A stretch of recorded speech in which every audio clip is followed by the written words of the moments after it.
Whoa. that was a rough one. Hold on. Let's try that again. It is Monday, April 28th, and Chris and I are throwing this back to the old school. Back to the old way we used to do it. My lights aren't working great.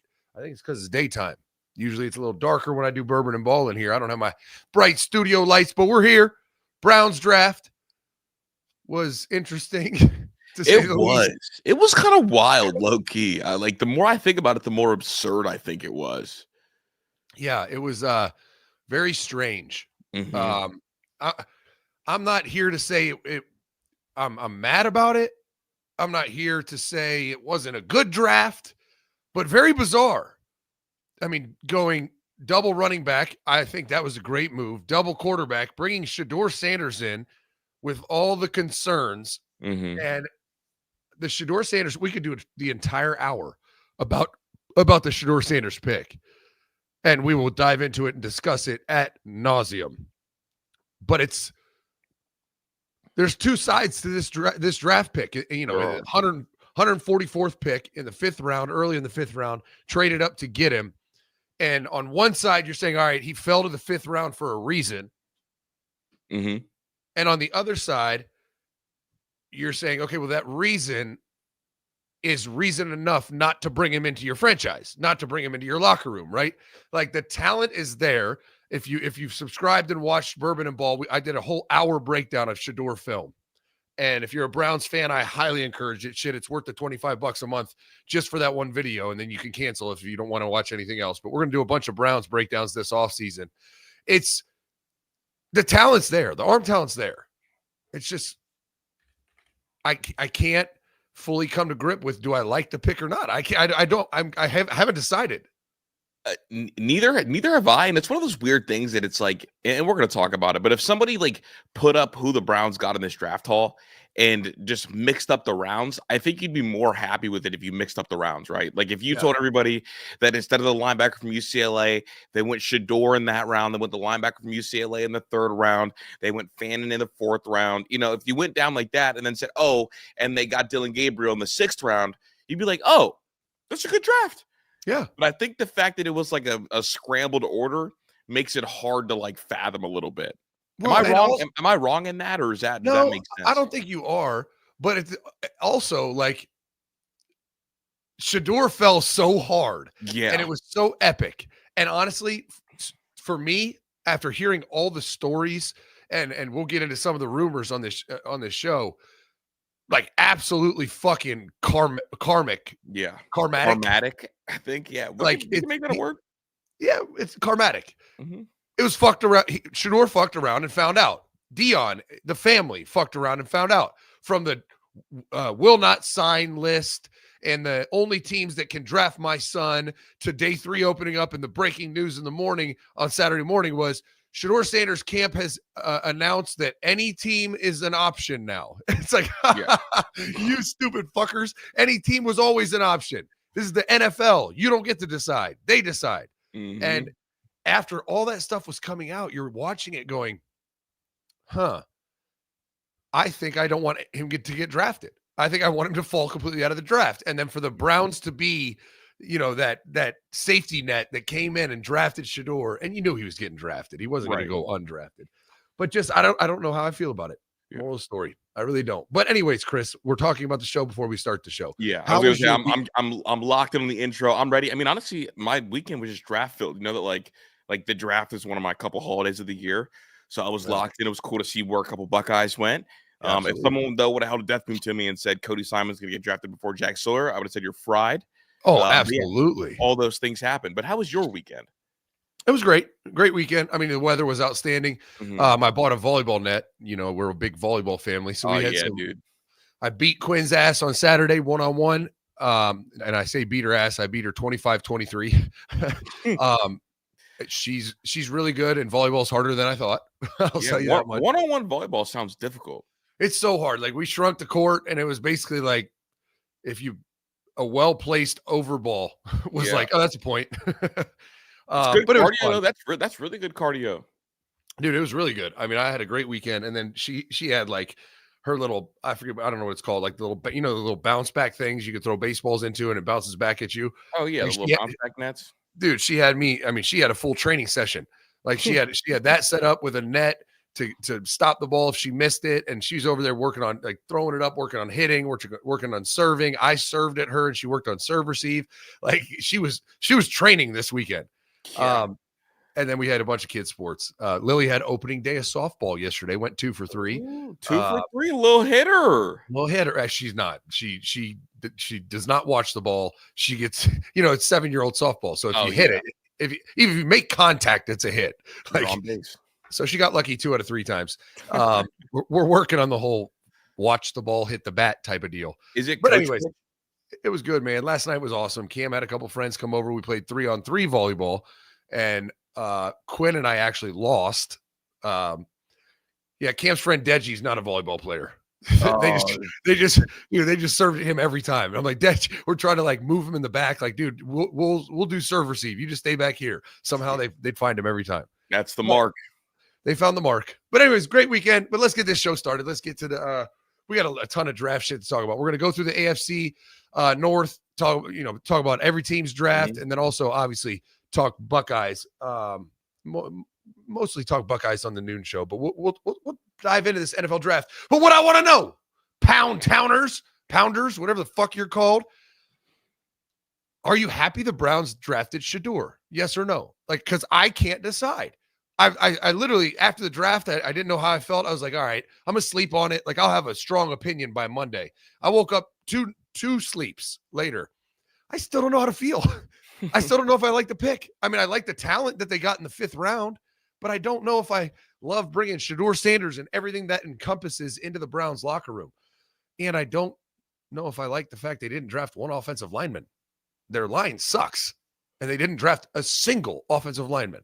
But I want to know, Shedeur Sanders, draft pick for the Browns. Do you like it? Yes or no? Drop it in the comments. All right, let's get it going, Chris. Luke E. Let them know what time it is, Bubba. It is. They need to level up. I think we have some freaks in Menace Army. I'm okay with that. Go watch the fucking film. But I appreciate you for riding with us, Menace Army. Menace out. Menace Army! Let's get to the show! Let's get to the show. I guess we'll start with this. I just want to go, I guess, pick by pick, Browns picks, give your grade, and we'll have a discussion about it. So first of all, I do want to say that the whole draft grades things is about us projecting to the future and how we view the pick, because obviously, like, there's no way to truly get your grade in until 5 years from now, right? Yo, no question. So that's generally how it goes. So I guess we'll start with Mason Graham. Mason Graham at number 5, obviously after the trade down, I view as a massive plus. You add the first rounder, we kind of went through that. What were your thoughts, and what do you think the Browns were telling us when they drafted Mason Graham number 5 overall? Well, I think obviously they wanted to bolster up the defensive line. I mean, from the early rumors that they were going Abdul Carter at 2, which I would have loved. I mean, it was clear that they wanted defensive line help. They're trying. I think what they did in this draft was build for 2026, which was my whole goal, right? They traded back, got draft capital. The only trade up was to go get Shedeur, which we'll talk about in a minute. But they went D tackle, linebacker, 2 running backs, tight end, which was, I mean, a good pick. I think him and we'll get to that pick later. Him and Njoku. Njoku is a great 1-2 punch. I think the overall theme was, let's bolster up some defense. They went defense first 2 picks. And I think that Mason Graham is an impact D tackle. Right. I mean, he was, every mock draft had him going in the top 5. And the fact that they were able to trade back from 2 to 5 and get next year's first round draft pick, an additional second round draft pick, which turned out to be Quinshon Judkins, like that. They got Mason Graham and Quinshon Judkins at number 2 overall, essentially, plus a first rounder next year. Like, that's massive, right? I think Quinshon's going to be a stud. I think Mason Graham's going to be a fucking all-pro D tackle. And that's the way I look at it, right? Okay, you could have taken Travis Hunter at 2, but instead, we got 2, in my opinion, sure starters in Mason Graham, Quinshon Judkins, and a first rounder next year, which should be, if they do a good job, you got 3 starters out of that number 2 overall pick. That's fucking outstanding. And that's what the Browns needed. They didn't need one great player. They needed 3. And that's essentially what they got. For me, the Mason Graham pick extended the prime of Myles Garrett, right? Yes. Because like, what do you worry about? You worry about Myles Garrett slowing down if teams can solely focus in on him, and them adding Mason Graham essentially negated that and extended the effectiveness and kind of honestly the beating he's going to take on his body. So that was big for them. I'll give that pick a B plus. And I do like the fact that they didn't try to be the smartest in the room. They did what all the other successful teams do. When you have a great defensive end, make sure you pair him with a great D tackle. You and I talked about it a little bit on Friday. All the teams in the first round, I mean, not all the teams, but a lot of the teams in the first round kind of followed this mold. Like the Steelers, Derek Harmon next to TJ Watt. I mean, the Lions, Tyreek Williams next to Aiden Hutchinson. Like they want to bolster things to extend the effectiveness in the prime of their defensive ends, a punishing position. Now, the first pick in the second round, Carson Schweissinger. Yeah. I did not see this one coming. I thought he was going to be a third rounder. I do know that a lot of people believed he was a second rounder, but the top of the second round felt like a little bit of a reach for me, but I also don't know a ton about the kid other than seeing his name in the 7-round mock drafts.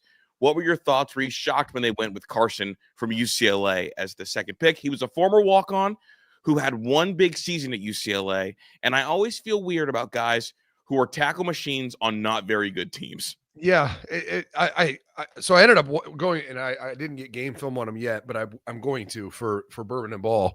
I mean, led the Big Ten in tackles on a bad team. I watched his highlights and I fucking loved them. Now I gotta dive into the game film because highlights are called highlights for a reason. Yeah. They're his best plays. But I honestly didn't know much about the kid at all. As much as we study college football, UCLA is not really on our radar because we do nationally relevant teams. So I did not see it coming. I think if he plays like his highlights all the time, him and JOK are going to be fucking monsters. And I think that turns this defense. If Greg Newsome can have a bounce back year, because, 2023, I thought he was really good. 2024, I thought he was fucking a mark. I thought he was every time they gave him a big play, he was in coverage. He was just so regular. Like he was so regular last year. So regular as hell.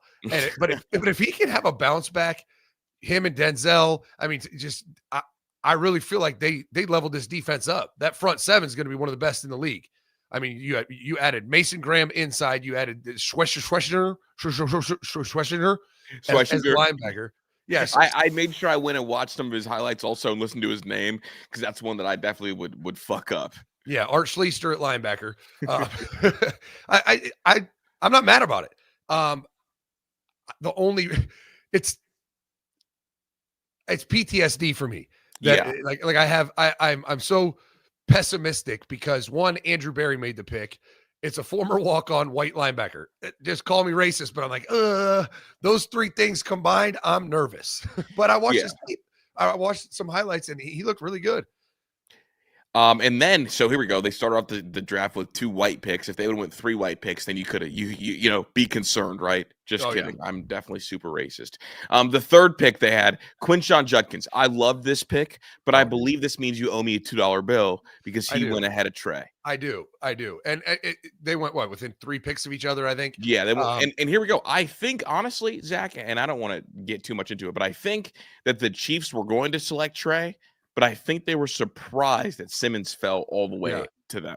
No doubt. Because, I mean, a lot of people had Josh Simmons as, like, essentially the 3rd best tackle in the draft. Yeah, like, between, like, 17 and 22 were where I saw him on a lot of people's boards. I agree. And I think it always came down to, and we've talked about it several times, both are NFL starters. Yeah. It's more like, it reminds me of the Pouncey twins when Marquise Pouncey went in the first round and Mike Pouncey came back. And when he was draft eligible, they made a bet on amongst each other, like, would Mike get drafted higher than Marquise did? And it's one of those things like, well, he's going to go in the first round. So this is just like a fun bet. Like, we knew Quinshon and Trey were both going to be starters. We knew they were going to get drafted pretty close together. And it really came down to team fit.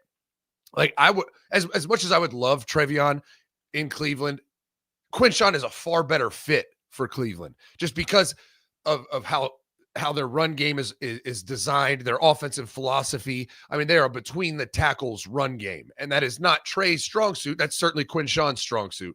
So I think it definitely was the right pick. I'm excited about the pick. I think they got a stud in Quinshawn, and I think Trey would have been really good also, but for the Browns, I think Quinshawn's a far better fit.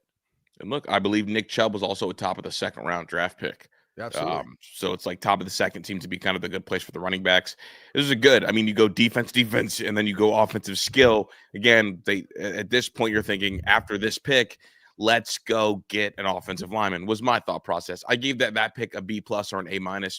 Quinshawn does everything you want, and also like it kind of is a signal that we are trying to move on from the Chubb period. We think Chubb was a great Brown, but we are trying to move on. Yeah, and they even got a bonus back later in the draft that we'll talk about later. Let's get a quick word, and I want to talk about their team needs and did they address them, and then we'll keep going through these draft picks. Perfect. Keep breaking down the Browns draft, and we still got some other teams to discuss as well. So, question of the day: Are you glad the Browns drafted Shedeur? Yes or no? I just need a Y or N in the comments just to see where y'all are at, because I don't know how to feel. I really don't. But we'll be right back after this. All right, Menace Army, you know us, always trying to level you up. And this ad read, our partner, NordVPN, is all about protecting you and your privacy, your private data, like bank details, passwords, online identities. It's the fastest VPN in the world. No buffering, lagging while streaming, and stops your ISP bandwidth throttling. It's premium cybersecurity for the price of a cup of coffee per month. One NordVPN account can be used on up to 10 devices. You can switch your location to anywhere in the world, which can help you watch sporting events, TV shows, movies. And also, you can get cheaper flights. Go put yourself in a different country and search flights and see how they jack prices up for U.S. citizens. NordVPN is a must-have to protect all your private information and to fully leverage the internet, essentially. I highly recommend it. To get the best discount off your NordVPN plan, go to nordvpn.com/menace. Our link will also give you 4 extra months on the 2-year plan. There's no risk with Nord's 30-day money-back guarantee. The link is in the podcast episode description box. Go check it out and protect your family. VPNs, they're a must. Do you want me to keep going or do you want to pivot a little bit? I think we've talked about the first 3 picks. Yeah. And I think as we go through this, you have to keep in mind, what did the Browns need, right? Mm-hmm. And their top needs obviously are quarterback. They addressed that drafting 2 later round quarterbacks. O-line was their second biggest need. They didn't draft a single O-lineman. And it just makes me, it was the biggest head scratcher of the entire draft. And the pick we're going to talk about next was the head scratcher. I loved Harold Fannin Jr. at Bowling Green. I mean, I think he's a really good tight end, but I don't know how, when you don't need a tight end, you go tight end when you need O-linemen and you don't draft a single O-lineman. I mean, they needed a defensive end opposite of Myles Garrett. They didn't address that, but it's fine. They went Mason Graham instead. I think that somewhat addresses the need. And they needed running back. They went running back twice, and they need a wide receiver 1. Didn't address that. Didn't even take a flyer on one. In what order would you go down their needs in terms of priority? Because like I like matching up like priority with like how high of a draft pick you spend on each one. Because you always talk about it. Like those first 3 rounds, you need starters. That's where you really assess your needs. Those later rounds, you can assess your needs, but you can take the projects because it's less draft capital. What were the top 3 needs in order for the Browns, and did they address them in those quote-unquote money rounds? Well, for me, the top 3 needs were quarterback, O-line, and probably receiver. And they didn't hit any one of those. Any of those 3 in the first 2-3, well, really at all. They waited till late in the 3rd to address quarterback, and that's my thing. Like, okay, quarterback's your number 1 need, but do you have a franchise quarterback that you can select? No. The answer was no. In my opinion, there was one, Cam Ward. You took a flyer on Dylan Gabriel, which is wild to me. I don't think he's an NFL player. And you take, and in Shedeur, we're going to talk about that probably for 30 minutes later. If I'm the Browns, if I'm Andrew Berry, thank God I'm not, I would be sitting there saying, all right, quarterback, O-line, receiver. Those are our top 3 needs. Can we get a quarterback in round 1 or a franchise quarterback ever? The whole draft, can we get one? And as I evaluated, I'm like, man, there's a lot of long shots, a lot of guys. And I'm not saying there won't be another franchise quarterback in this draft. There will be. maybe. Maybe. But I was going to say maybe. Ooh. yeah, maybe. I mean, we look at the Trevor Lawrence draft. There wasn't one in the whole draft, but there might be a Bo Nix in this group. But with all the other needs that the Browns have, I'm not risking it when I think our team's not going to be great this year. We can get a really high draft pick, especially after trading back and getting the Jaguars first rounder, which that might be the number 1 overall pick. We don't know. I mean, that's going to be a high draft pick. It is.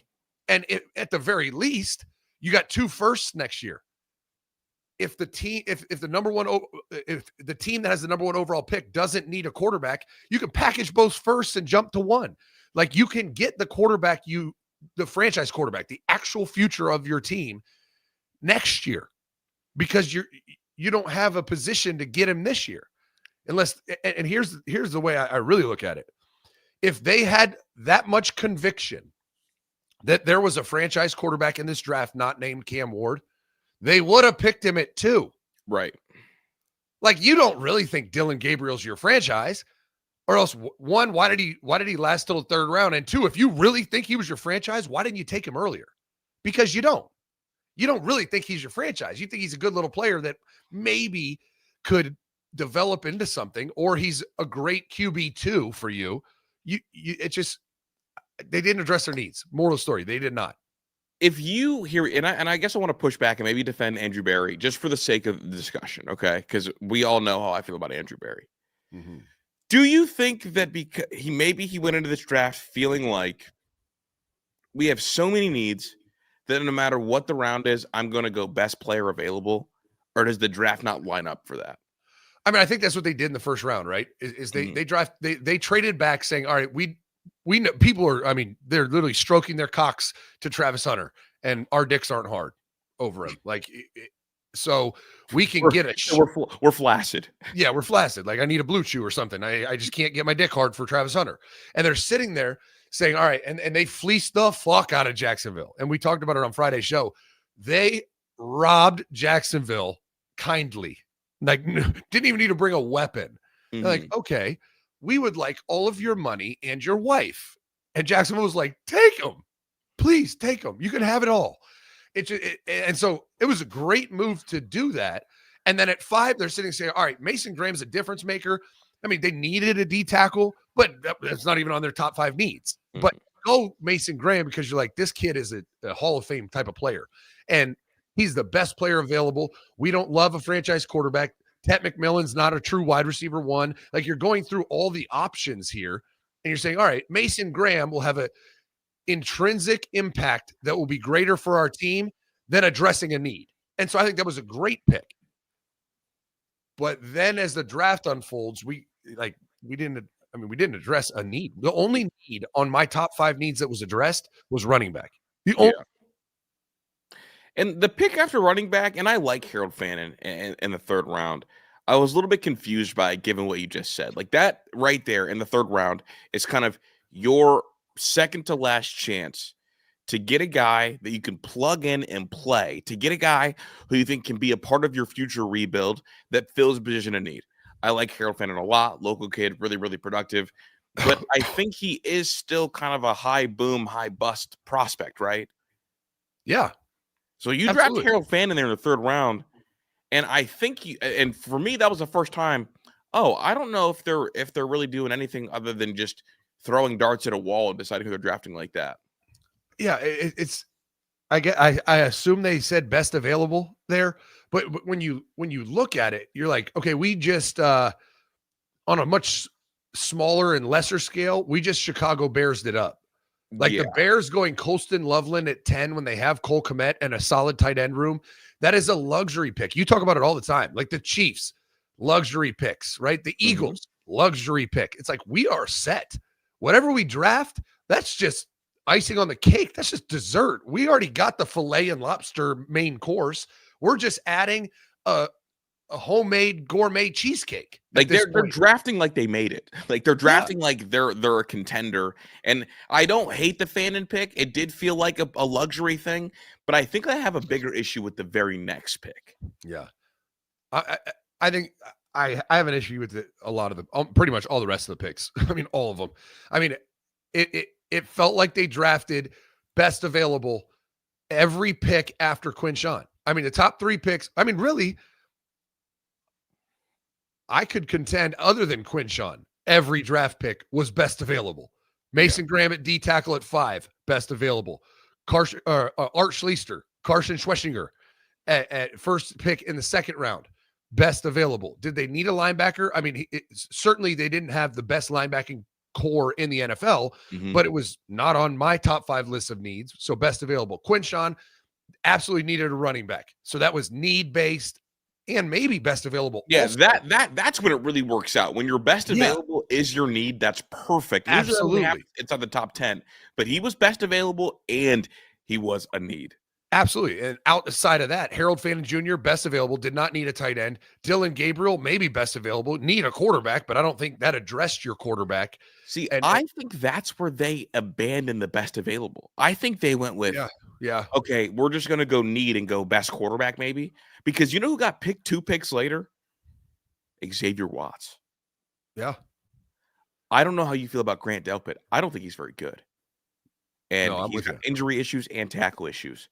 Xavier Watts being there in the 3rd round looked like it was setting up for a steal because you sent the message early that we want to go defense, right? Like we like defense. We want to make this defense really fucking good. So that way, when we do have our new quarterback in the future, we don't need him to score 28 points a game. Maybe 14 will be enough. Maybe 17 will be enough. So it's like, okay, like if you're going to invest and go defense, go best player available, just roll with it. Because if your whole draft plan for the whole draft is to go best player available for the entire draft, awesome. But they went best player available to start the draft, Zach, and then they flipped to the other side and they just started throwing darts at a wall. Going Dylan Gabriel there when Xavier Watts is 2 picks later is why you get stuck being the Browns as the Browns, right? Like, is Dylan Gabriel going to help this team at any point? That's what I'm saying. Is he ever even going to play? I don't know.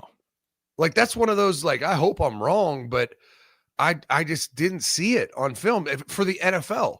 He is very Tim Tebow-esque, like great college player, dynamic, like great leader, great kid, great smile. NFL arm talent? Absolutely fucking not. Like, that's where at least Shador Sanders has NFL arm talent. I would have taken taken Will Howard over Dylan Gabriel without a doubt, unequivocally. I don't get it. I mean, you look at some of these clip of the kid say he doesn't want to play in the cold. It's like, my brother in Christ, do you know who's in the division? And it's all outside. Like, I'm looking at Andrew Berry like, yo, this kid doesn't want to play in the cold. He's a little bit smaller, and there's a chance right now to get players who will help your team in the immediate future. Because look, no matter how you slice it, both those quarterbacks are not going to be franchise quarterbacks. You have now wasted, and honestly, the likelihood is that neither of them will be franchise quarterbacks. Dylan Gabriel has said he doesn't really want to play in the cold. The division is Baltimore, Cincinnati, Pittsburgh. You play each of those teams twice a year. That is 6 games during the season that you're playing outside in the cold, Zach. And then you factor in all the home games on top of it. A smaller quarterback who really he was really productive in college, but he's the most experienced college quarterback of all time. And if you really love him, you wouldn't have drafted Shador later. So, like, if you only draft this kid right there if you think he is Russell Wilson and you absolutely love him. And it's become clear to me and to you that you didn't absolutely love him because you drafted another quarterback 2 rounds later. Yeah. And two players, and this is very like a homer take, 2 players available that I think help your team and are going to play for you. Like Dylan Gabriel, I don't know if he's ever going to play outside of preseason. And the 3rd round, what is it? Like 3rd round, you have to get guys who play for you. Yes, they don't need to be Hall of Famers, but they need to be starters, players. You had Jack Sawyer and Lathan Ransom, who I think both are going to have really good NFL careers, both available. And I know that's very homer of me being in Columbus and being that they're from Ohio State, but I don't get it. They both were available, and there's other players too, like you said. Xavier Watts and Ty Felton are still available right there. Absolutely. And Ty Felton has a chance to be a wide receiver 2 in the NFL, I think. I mean, it's just that was the head scratcher pick for me. Shador wasn't much of a head scratcher because of his arm talent and because of his meteoric fall. I mean, to get him in the 5th round is like, oh shit. If you'd have walked into this draft saying any team, that needs a quarterback. Like, hey, you think Shador's the guy? And it's like, I don't know. Would you be happy if you draft him? I don't know. What if it's in the 5th round? Oh, fuck me. Sign me up. A 5th round draft pick for Shador Sanders? Yep. I just the Dylan Gabriel pick just confused the hell out of me, and you could tell that they didn't love it. I do want to get a commercial break because then we have probably the two potentially best value picks in the draft right after the Dylan Gabriel pick that make it so impossible to view Andrew Berry. It makes it so impossible. It's like we made the right move, traded back, got draft capital, and you pull a stunt like this. Mhm. Like you use all that draft capital on a bunch of fucking nonsense. Like, what the fuck are we doing? But we're the Cleveland Browns. This is what happens every year. Mhm. Welcome to the Browns experience. It's never any different. Get ready for an 0-16 parade. Call McNeil. We need another parade. We'll be right back after this. I don't know about you guys, but part of this level up journey, this fitness journey, mental health, physical health, the one thing I needed to do was drink less. And thank God for our partner, Cornbread Hemp, because they have CBD gummies that hit the spot for a healthier happy hour. You can ditch those daily drinks, 5 o'clock drinks, make dinner, long, stressful day. I have 4 kids. It was nice to take the edge off with a drink. Now I've switched it over. I don't want those calories. I don't want to do that to my liver. So I'm sticking to Cornbread Hemp CBD gummies. They're third-party, lab-tested, and USDA organic to ensure safety and purity, and formulated to help relieve discomfort, stress, and sleeplessness.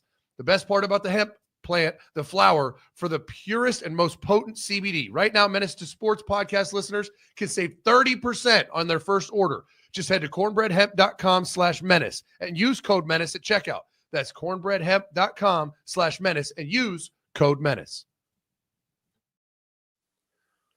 Code menace. I do have a question. Do you think the Dylan Gabriel pick was a little bit of a panic pick? Because right before Dylan Gabriel, the Seahawks traded up and drafted Jalen Milroe, who fell to all the way to the 3rd round after you and I both thought an NFL team might pick him in the 2nd or maybe even the 1st if they trip out again. So they trade up to draft Jalen Milroe. And do you think the Browns didn't really have a contingency plan if that happened?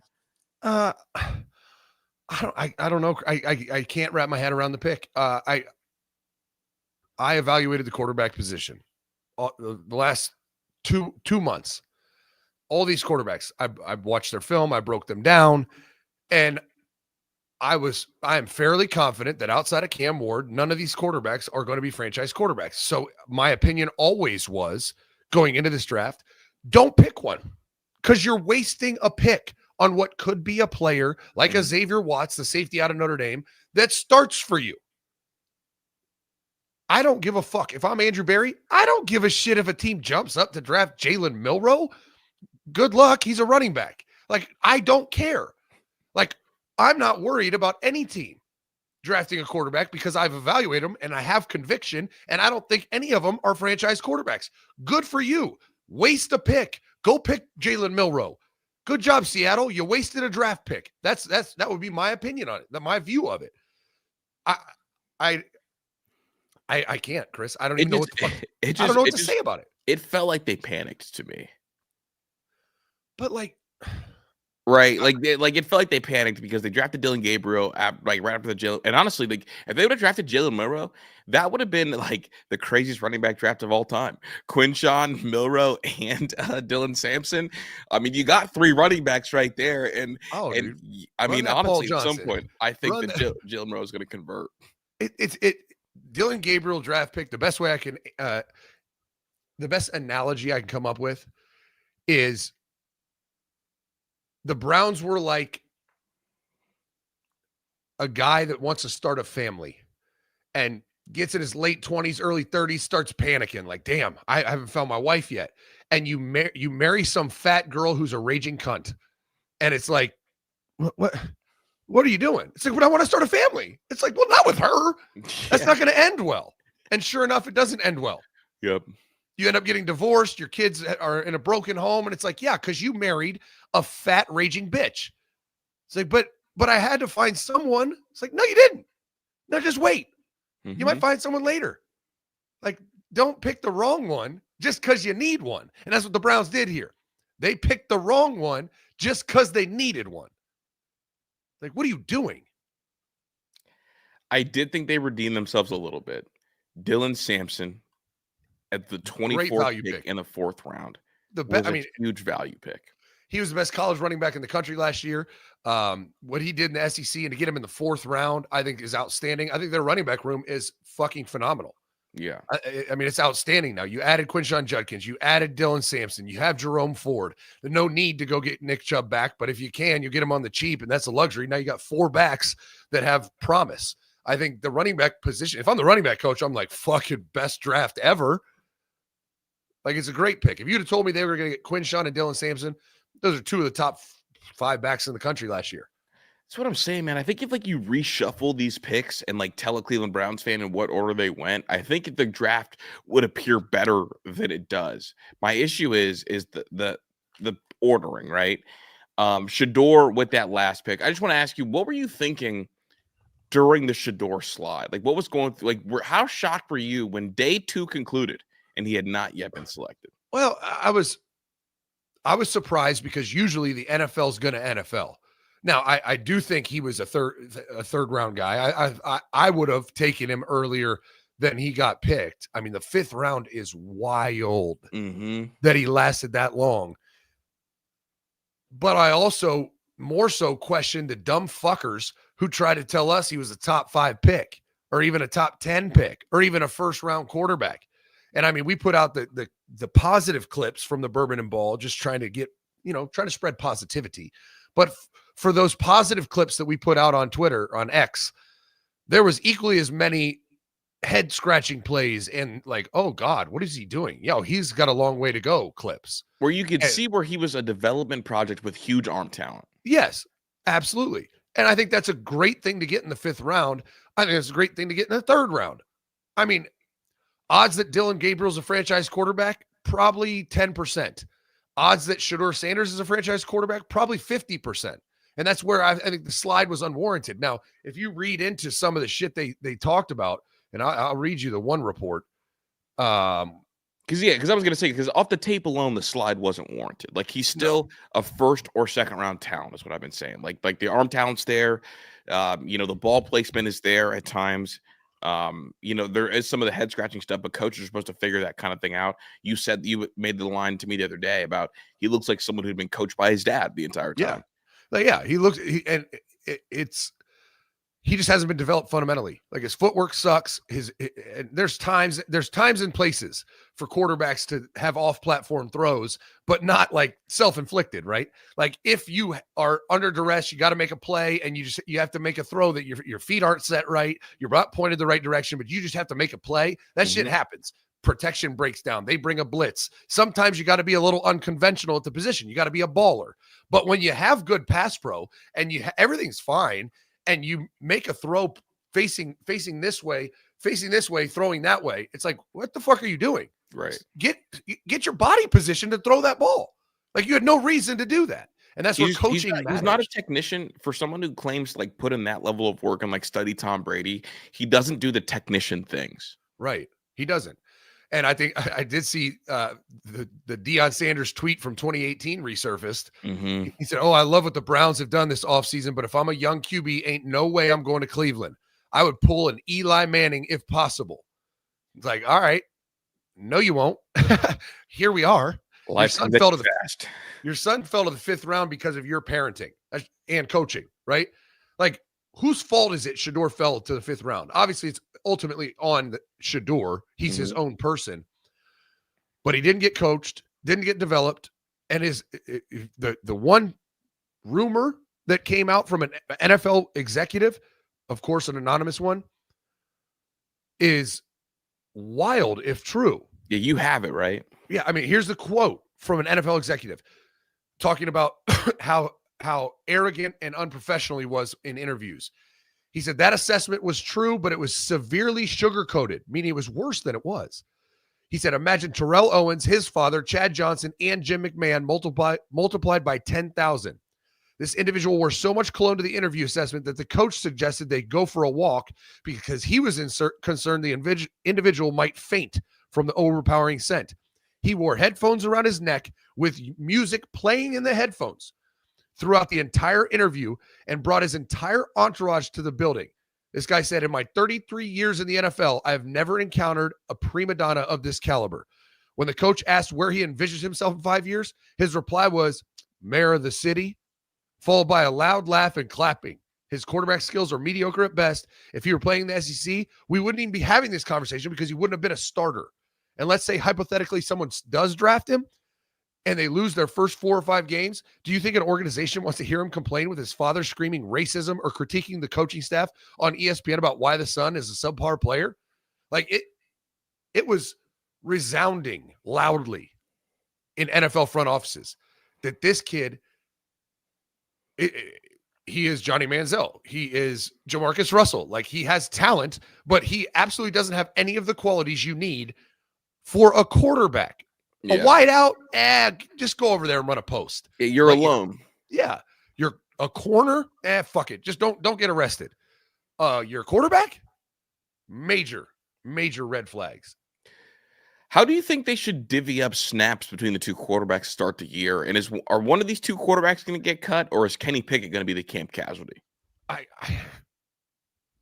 mean, I would think Kenny Pickett would be the camp casualty, because Joe Flacco is going to be the starter. You got to think Dylan Gabriel and Shador are going to be given opportunity to grow and develop. Yeah. I mean, you got on paper a top 3 round draft pick in the 5th round at quarterback because of the shit show that he and his family are. So I don't know what. I mean, it feels like Kenny Pickett's going to be the camp casualty. Unless Shador is not humble at all and comes in and creates all this havoc, then you can just cut him and not suffer too big of a. What a fall that would be from potential top 15 pick to 5th round cut. I mean, he was mocked number 1 in some people's drafts. Yeah, early on, he definitely was. Yeah. I mean, this is we've never seen a quarterback fall like this. We've seen quarterbacks. Brady Quinn epically fell out of the top 10. The Browns traded up in the late first and got him. We saw Will Levis. I mean, odds on second best odds to go number 1 overall fall to the 2nd round. We've never, ever, ever seen a guy that was mocked in most mock drafts had him in the top 10, fell to the 5th round. Mm-hmm. Like, I've never seen it before. I've never seen it before. Even Aaron Rodgers, when he fell, it felt really dramatic, got picked in the 20s. Like, we're talking about someone who, like, day after day after day. Wild. And then he threw a big party after he got drafted. He was with the black wife beater, the big chains out, had the rappers, had the stuff out, perfect timing. We'll see how it goes, man. If this isn't going to humble him, nothing else ever will. And I think that's going to be the resounding sentiment. Like, if Pat was here, and I'm glad he's not, because we would be getting audacious positivity out of him, is going to be, oh no, dude, I love it, because like him falling to the 5th round is going to humble him. And because of that, we're going to get Shador with humility, which I think was necessary. I just don't at all believe that there's going to be humility that comes of this. Should it? Yeah, it should. I think it's going to be more like a defiant, like, man, fuck these people. You saw it from Shiloh. Like, after the 1st round, he looked at him like, damn, bro, if they did this to you, I got no shot. It's like, who did what to who? What are you, a victim? And the fucking racist shit, racism. Oh, the only reason he fell is because of racism. It's like, what the fuck? Cam Ward went number 1 overall. Well, and like the last 2 first, like the number 1 and number 2 overall pick in the last 3 drafts have all been black. Yeah, it's like I just, it blows my mind. It's wild. Did you see the kid who prank called him? Oh yeah, the Falcons defensive coordinator's son. Yeah, dude, how fucked. I mean, you talk about fucked up. I mean, I know that kid got motherfucked by his dad so hard. I mean, can you imagine? Not only did they prank call him, but they videoed it, and the DC's son is in the video, and they posted it. Chris, I would absolutely murder Cam. Like, what? the dad left his iPad open, and the kid went into his iPad and got Shador's number out of the iPad and went back with his frat boys and prank called him on draft day. I can't even, my son would never even consider, he would never even go on my iPad. If he did, he would, I don't know what that guy does in his house, parenting wise. I just can't even fathom that happening. I couldn't believe it either. I guess a bunch of them got prank calls, but that was the one that stood out. I think Kyle McCord got prank called. Last year, Cooper DeJean got prank called. It's like, what a fucked up thing to do. Yeah, like, I mean, it's just wild to me. I mean, it's just like, your fucking untalented ass is not even discussed to be a professional athlete. And you're going to prank call a bunch of guys that are going to be professional athletes. Like, who the fuck are you? Because your daddy's a coach? Like, what a fucking scumbag. I do want to get one more commercial break, talk about the top of the draft for some of the in-division rivals, and then get some super chats and get us on out of here, Zach. Sounds like a plan. Get your super chats in, drive the end of the show. We're going to probably have to get to the rest of the AFC North tomorrow. Okay. But the Bengals, a lot like the Browns, had a head-scratching draft as well. This is like a draft. And somehow the Ravens and Steelers seemed like they leveled the fuck up. They got better. And it's like, God damn it. Why can't we be them? Why can't we do what they do? Like, there's so many models around the league. Look at the Washington Redskins and what they did. Like, let's study some other teams that have turned it around and just mimic their actions. But no. We're going to take 2 quarterbacks late in the draft and 2 running backs because fuck it. Best available. All right, we'll be right back after this. All right, Menace Army, I've been talking about it, and if you haven't done it yet, I got to tell you, you just need to trust me on this one. Awaken 180 is it's the best partner we've had on this platform. I lost almost 30 pounds in 5 weeks, and it's not rocket science. It is accountability, and you get a private coach one-on-one. Every week you check in, you weigh in, you talk to your coach and talk about the week. What happened? What was hard? What was easy? How did it go? I lost minimally 5 pounds a week, almost 30 pounds in 5 weeks, and you can do it too. And you just sign up for a consultation. If I was mathing it out, if you started right now, you could lose 40 pounds with my weight loss rate. You'd lose 40 pounds by the 4th of July.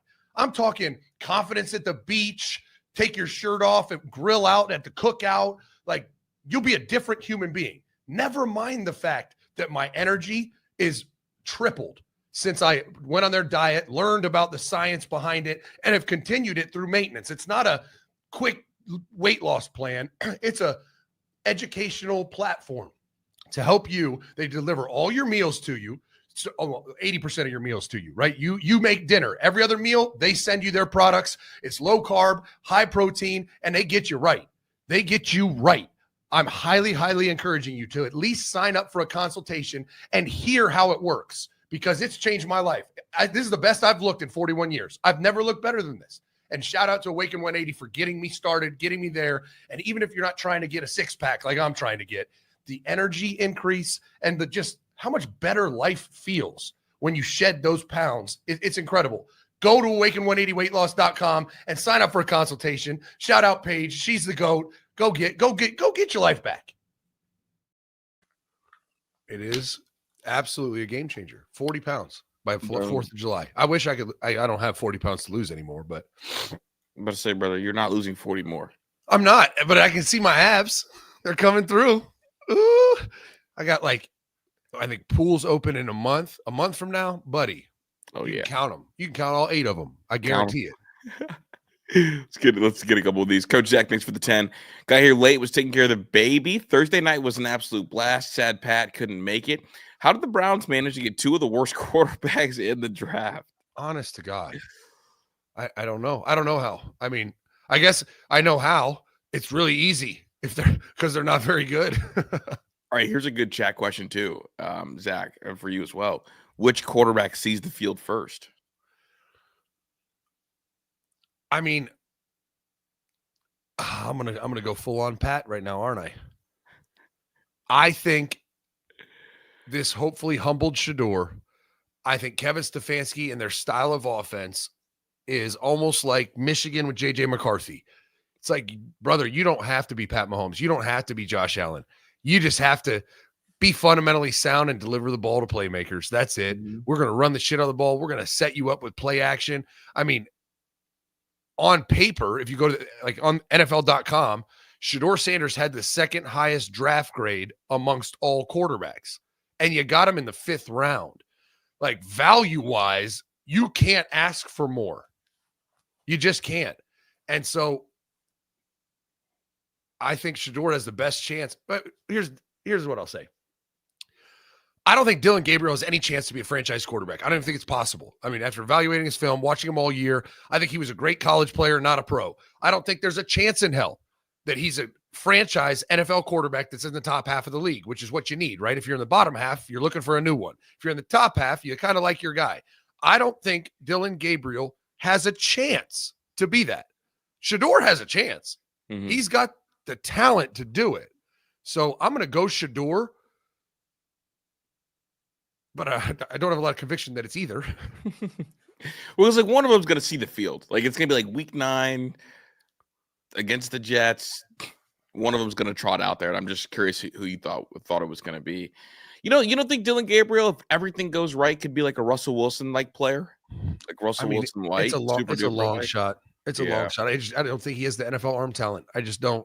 And he's a little guy. Like I can't wrap my head around it. I mean, I would have rather had it's not true. I wouldn't have rather had Kyle McCord over Dillon Gabriel, but there's at least Kyle has an NFL arm. Jalen Milroe has an NFL arm and the athleticism.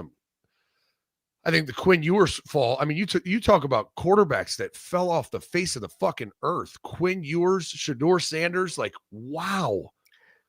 Why didn't Quinn Ewers transfer? Dude, I have got a full segment written on that for the main show. Yeah, we'll talk about that at noon. But holy shit, dude. Bad business. Bad business. Does the Dillon Gabriel pick feel a little bit like the DTR pick?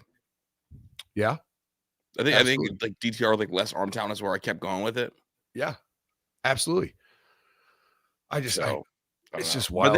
But they brought him in for a top 30 visit, so they like him, which is wild to think about. Because you only get like obviously like the top 30 visits, you get to bring in 30 prospects for like a visit. And a lot of times the top 30 visits are like for like the high end prospects. Yeah. And it was like wild that Dillon Gabriel made a top 30 visit to the Browns. It is wild. And you look at the pre-draft rankings on NFL.com. Here's the quarterback rankings and where they went. Cam Ward, obviously, number 1 overall pick. Shedeur was the second highest rated quarterback in the 5th round.